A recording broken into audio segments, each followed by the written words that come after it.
मैं मंच से अपने विचार उद्बोधित करने के लिए आमंत्रित करती हूँ डॉक्टर शिव शक्तिनाथ बख्शी को, जो कि वर्तमान में भाजपा संसदीय दल कार्यालय सचिव का दायित्व संभाल रहे हैं, राष्ट्रीय कार्यकारिणी सदस्य हैं व प्रकाशन विभाग के राष्ट्रीय प्रभारी भी हैं। भाजपा मुखपत्र कमल संदेश के संपादक हैं। बहुमुखी प्रतिभा के धनी Bakshi ji Pandit Deendayal Upadhyaya life of an ideologue politician के लेखक भी हैं। मैं बख्शी जी से अनुरोध करूंगी कि वो सभा में उपस्थित सभी विद्वत जनों को अपने विचारों से उद्बोधित करें।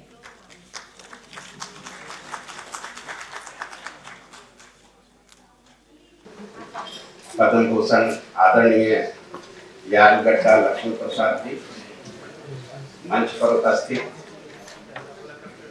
पंडित दीनदयाल उपाध्याय के विषय में जिनके पुस्तक चिंतन और जिनसे जिनके उद्बोधन को सुनकर हम सबों को उनके विचारों की गहराई का पता चलता है, ऐसे आदरणीय डॉक्टर महेश चंद्र शर्मा जी, मंच पर उपस्थित हमारे मित्र प्रोफेसर राम नारायण पटेल जी, साथ ही मंच पर उपस्थित हमारे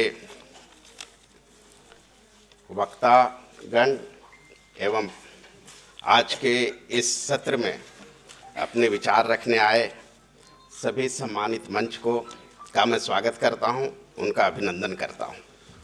साथ ही आज पूरे देश से इस सत्र में और इस अंतर्राष्ट्रीय हिंदी सम्मेलन में भागीदारी करने के लिए आप सभी आए हैं। आप सबों का भी मैं बहुत बहुत अभिनंदन करता हूं, बहुत स्वागत करता हूं। इस पूर्व पीठिका सत्र का विषय है दीनदयाल जी की राष्ट्रीयता और मानवता, यानी राष्ट्रीयता और मानवता, उसके प्रतीक पंडित दीनदयाल उपाध्याय जी। हम सभी जानते हैं कि राष्ट्रीयता और राष्ट्रवाद पर कई चर्चाएं, कई विमर्श इस देश से लेकर पूरे विश्व में खड़े हुए हैं। कई तरह की उस पर चर्चा हुई है और यह विमर्श भी कई रूप में अभिव्यक्त हुआ है।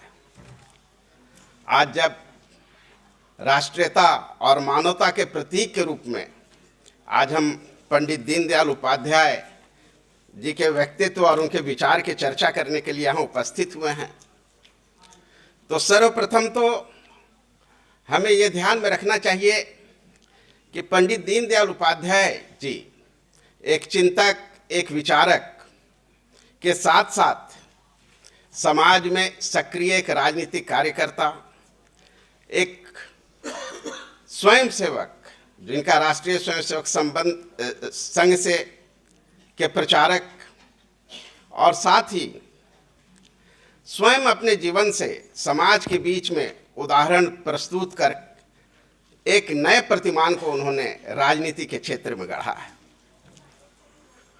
उनके विषय में यदि देखा जाए तो कई तरह की बहुमुखी प्रतिभा से धनी थे।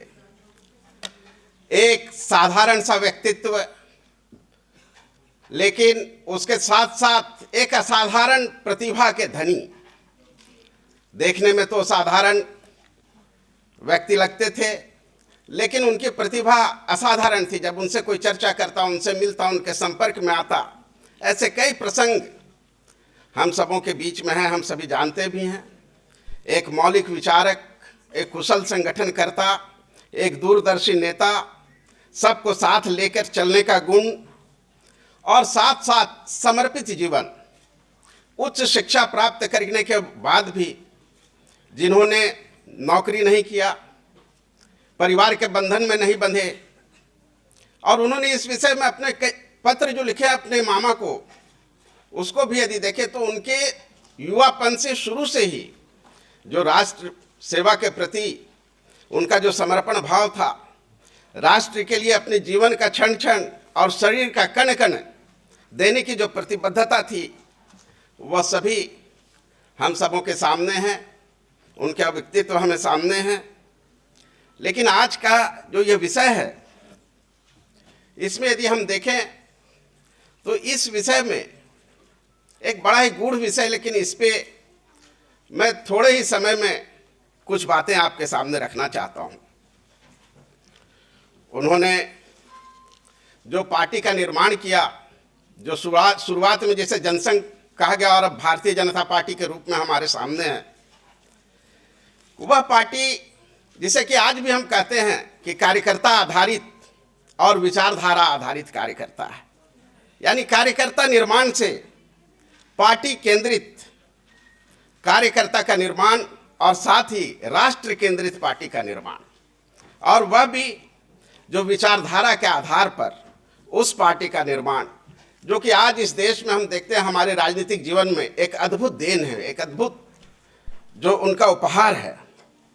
लेकिन ये सब जो आज हम देख रहे हैं वर्तमान में, उसके यदि पृष्ठभूमि में हम जाएं तो जो राष्ट्रीयता के विचार हैं और साथ में जो मानवता का विषय है, यदि हम देखें तो उनके विचारों में लगभग दोनों एक दूसरे के पर्याय के रूप में हमारे सामने आते हैं।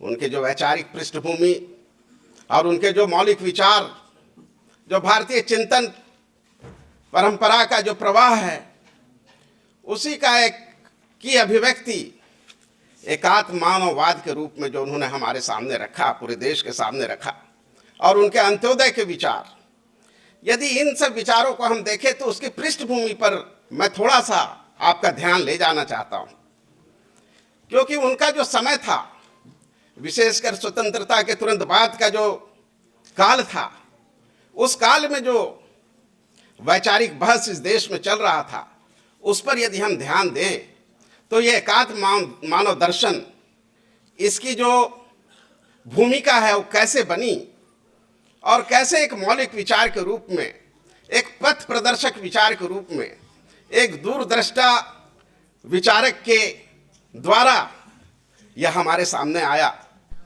इसको हमें समझना पड़ेगा। क्योंकि यदि हम देखें तो स्वतंत्रता के बाद यह देश किस दिशा की ओर जाए, इस देश की शासन प्रणाली क्या हो, इस देश में किस विचार के आधार पर भविष्य की रूपरेखा रखी जाए, इस पर लगातार बहस चल रहे थे। और यह बहस उस वक्त से शुरू हो चुका था इस देश में, जबकि यहाँ पर अंग्रेज आए थे, यहाँ पर औपनिवेशिक व्यवस्था आई थी, और औपनिवेशिक व्यवस्था के साथ साथ हम सब जानते हैं कि पाश्चात्य चिंतन भी इस देश में आया, और पाश्चात्य चिंतन पर के आधार पर बनी हुई व्यवस्थाएं इस देश पर आरोपित की गई। और इस कारण से कई ऐसी व्यवस्थाएं इस देश में आई जो कि यहाँ के जन सामान्य के लिए सहज व्यवस्था नहीं थी, यहाँ के प्रकृति के अनुसार व्यवस्था नहीं थी।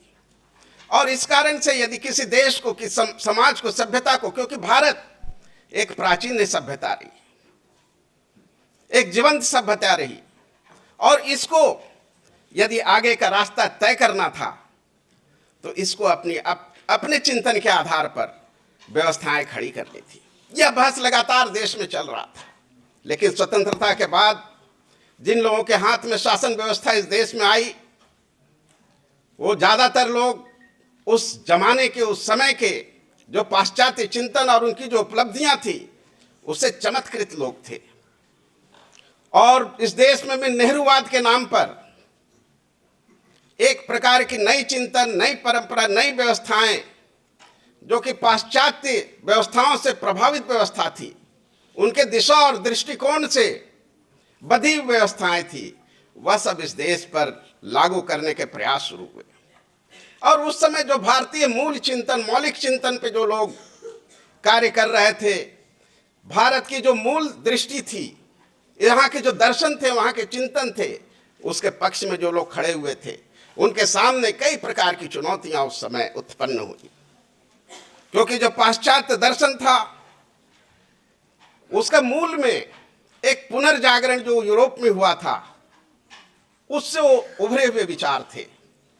और हम सब जानते हैं कि पुनर्जागरण, जो यूरोपीय पुनर्जागरण है, उसका उद्भव एक प्रतिक्रिया के कारण हुआ, और वह प्रतिक्रिया थी उस समय की वहां की थियोक्रेसी की। वहाँ की जो पंथ आधारित जो एक राजकीय व्यवस्था थी, जैसे कि मजहबी व्यवस्था, ये चर्च की व्यवस्था कह सकते हैं, वो चर्च आधारित जो व्यवस्था थी, वो जो साम्राज्यवादी मानसिकता थी, उसके साथ जो प्रतिक्रिया में जो विचार उत्पन्न हुए वो कोई सहज विचार नहीं थे। और इस कारण जो पाश्चात्य मानववाद जिसे हम कहते हैं, ह्यूमैनिज्म का जो कॉन्सेप्ट यूरोप में खड़ा हुआ और यूरोप में जो पैदा हुआ और जिसे पुनर्जागरण का यूरोप को उपहार माना जाता है, वह असल में यदि देखा जाए तो वहाँ की जो चर्च की सत्ता थी, वहाँ के जो मजहबी सत्ता थी, उसके सामने मानव की गरिमा को पुनर्स्थापित करने का एक संघर्ष का परिणाम था। इसे कह सकते हैं ईश्वरीय सत्ता, यानी वह ईश्वरीय सत्ता जो यूरोप में जिस प्रकार से समझा जाता है, भारतीय अवधारणा के अनुरूप नहीं। उसी तरह वहाँ पर जो सामाजिक व्यवस्थाएं बनी थी, राजकीय व्यवस्थाएं बनी थी, जो बहुत ही निरंकुश रूप से अपने कानून को, नियमों को जनता पर लागू करती थी, उस पर थोपती थी, उसके सामने जो व्यक्तिवाद की कल्पना यूरोप में शुरू हुई थी। वहाँ पर जो थियोक्रेसी थी, उसके सामने में सेकुलर स्टेट की कल्पना पुनर्जागरण ने रखा। वहाँ पर जो ईश्वरीय दया की, चर्च की दया की व्यवस्था थी, उसके सामने मानव के गरिमा और उसके साहस, उसके करेज की प्रतिष्ठा को स्थापित करने की बात की गई। वहाँ के जो स्थापित मान्यताएं थी, उसे अंधविश्वास करके करार देते हुए मानव ने अपने मानसिक शक्ति के आधार पर अनुसंधान और अन्वेषण, इसको प्रतिष्ठा करने का प्रयास किया। इसलिए यूरोप में जो पुनर्जागरण हुआ, वो एक यूरोप की परिस्थिति के कारण वहाँ का एक पुनर्जागरण था। और इस कारण से वहाँ पर जो विमर्श उपजे हुए, राष्ट्रवाद, प्रजातंत्र, समाजवाद, ये सब जो शब्द आए, ये सारे शब्द पंडित दीनदयाल उपाध्याय जी के अनुसार उसके इन शब्दों के साथ साथ कुछ विकृतियां भी आई, कुछ विकार भी आए। क्योंकि राष्ट्रवाद यूरोप में जो आया, उसके कारण वर्ल्ड वार हुए, विश्व युद्ध हुआ, पूरे विश्व शांति के लिए खतरा बन गया। वहाँ की जो प्रजातंत्र के कारण जो है, वहाँ पूंजीवाद से मिलकर वह शोषणवादी व्यवस्था बन गई। और वहाँ का जो समाजवाद था, वह प्रजातंत्र के और जो है वहाँ की डेमोक्रेसी और वहाँ की जो व्यक्ति स्वतंत्रता थी, उसकी बलि लेने लगी। इस कारण से यह आवश्यक हो गया था कि भारत में भारतीय दर्शन यहाँ की आवश्यकता के अनुसार, यहाँ के जो सदियों सदियों के अनुभव थे, उसके अनुसार एक मौलिक चिंतन, जो कि आधुनिक विश्व के अनुसार उस चिंतन को लाया जाए, जिसके आधार पर यहाँ पर भारत के जो आने वाले भविष्य की जो रास्ते हैं, जो यात्रा है, उसकी दिशा तय हो। और इसी कारण से पंडित दीनदयाल उपाध्याय जी ने एकात्म मानव दर्शन, एकात्म मानववाद, इसका प्रतिपादन किया। और उसमें उन्होंने ये स्थापित किया कि व्यक्ति और समाज, इसके बीच में कोई द्वंद्व नहीं। भौतिकता और अध्यात्मवाद ये एकात्म हो सकते हैं। राष्ट्र और विश्व, इसके बीच द्वंद्व नहीं हो सकता, एकात्म हो सकते। विभिन्न विचार पंथों को समन्वय करने का यदि की शक्ति, क्षमता किसी विचार में है, तो भारतीय विचार में है। क्योंकि भारतीय विचार जो है परमत सत्कारवादी विचार है। एक सद विप्रा बहुधा वदंती। यह जो मजहबवादी विचार नहीं है, यह जो है विचार विमर्श तर्क के आधार पर चलने वाले विचार है, एकात्मवादी विचार है, जिसमें आध्यात्मिकता की प्राथमिकता है। यह व्यष्टि, समष्टि, सृष्टि और परमेष्टि, ये स्वतंत्र सत्ता होने के बाद भी ये अविभक्त हैं, ये एक ही हैं, एकात्म हैं, इस पर जोर देने वाला विचार है। यह जो है राज्य आधारित, स्टेट सेंट्रिक विचार नहीं है, यह जो है धर्म और संस्कृति केंद्रित विचार है। इस कारण से आज भी यदि हम देखें तो एकात्म मानववाद एक बहुत ही प्रासंगिक और देश को आगे ले जाने वाला अंत्योदय का विचार, जो मानवता, जो भारतीय मानवता का प्रतीक है। इस तरह से हम देखें तो पंडित दीनदयाल उपाध्याय जी की जो इनकी जो राष्ट्रीयता थी, वो भारतीयता में सन्निहित थी, और यह जो भारतीयता थी वह भारतीय संस्कृति में सन्निहित थी। और इसलिए यह राष्ट्र, इनका जो राष्ट्रवाद था वो सांस्कृतिक राष्ट्रवाद का विषय था। और यदि जब हम सांस्कृतिक राष्ट्रवाद की बात करते हैं तो उससे विकृति और विकार को अलग करते हैं। इसलिए यह सच्चे अर्थों में यह मानवतावादी विचार है। इस विषय को इतना ही कहते हुए मैं अपने वाणी को विराम देना चाहूँ, क्योंकि इस विषय का अभी आगे भी प्रतिपादन करने के लिए हमारे मंच पर कई वक्ता हैं जो इस विषय को आगे ले जाएंगे। मैंने संक्षेप में केवल इसकी एक पृष्ठभूमि का एक संक्षिप्त रूप आपके सामने प्रस्तुत करने का प्रयास किया है। बहुत बहुत धन्यवाद।